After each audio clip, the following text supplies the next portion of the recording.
Look closely at the screen. You're watching a two-dimensional surface, but your brain is currently tricking you into seeing a three-dimensional corridor.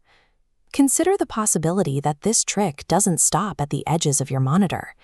The physical room you're sitting in right now might be executing that exact same illusion.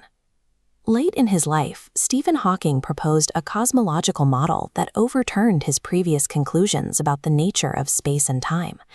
He argued that our three-dimensional universe is a holographic projection. Our perception of volume and depth is a mental picture produced by two-dimensional data. This conclusion grew from a crisis in physics. Our universe is suspiciously fine-tuned for life. If the weight of a neutron or gravity's strength shifted by a fraction of a percent, atoms would never form, and stars would wither before planets could develop. In his landmark work, A Brief History of Time, Hawking initially described these laws as eternal. He viewed the rules of physics as fixed, immortal constants that simply existed outside of time. Explaining why these laws are so perfect usually leads to two non-scientific paths: a divine creator who set the dials, or an infinite multiverse where we just happen to live in the one Goldilocks universe. The philosopher Karl Popper argued that for a theory to be science, it must be falsifiable. You must be able to test it in a lab and potentially prove it wrong. Since we can't observe a creator or a multiverse, these theories fall outside of physics. Hawking needed a laboratory within our own universe, a place where the math of reality is forced to either hold up or break. He found that test in the thermodynamics of black holes. Black holes are the only places where we can observe the laws of physics push to a breaking point.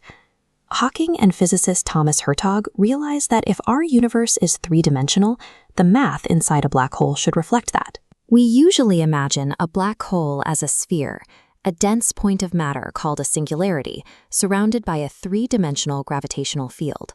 But black holes must obey the second law of thermodynamics. When they consume matter, their entropy, or their internal information capacity, must increase.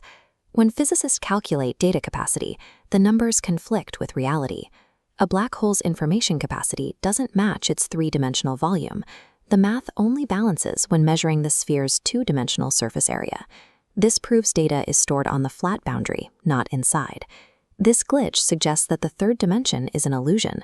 The black hole is two-dimensional data that projects the appearance of a sphere. Hawking expanded this surface area math to the entire cosmos. If the information of a black hole sits on a 2D boundary, the same logic applies to the observable universe. Our three-dimensional reality is a projection. Everything we experience is cast from a distant two-dimensional surface containing inaccessible higher dimensions. Using his no-boundary proposal, Hawking traced this projection back to its origin. The math shows that at the moment of the Big Bang, the dimension of time did not exist. Time emerged a fraction of a second later, popping out as a fourth dimension alongside the three spatial ones. This makes time a line of code within the holographic projection, rather than a physical constant that exists independently of the universe.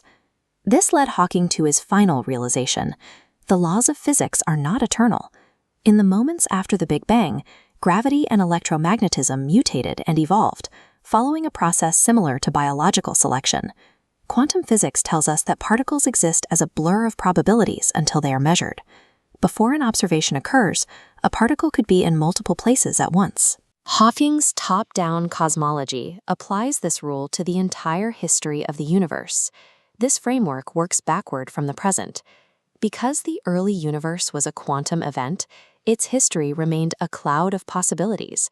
When we observe the cosmos from Earth today, we are the ones forcing those chaotic probabilities to collapse into the specific physical laws we see.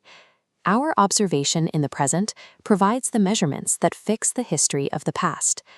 This model forces us to reframe our environment. You are not moving through a physical three-dimensional void.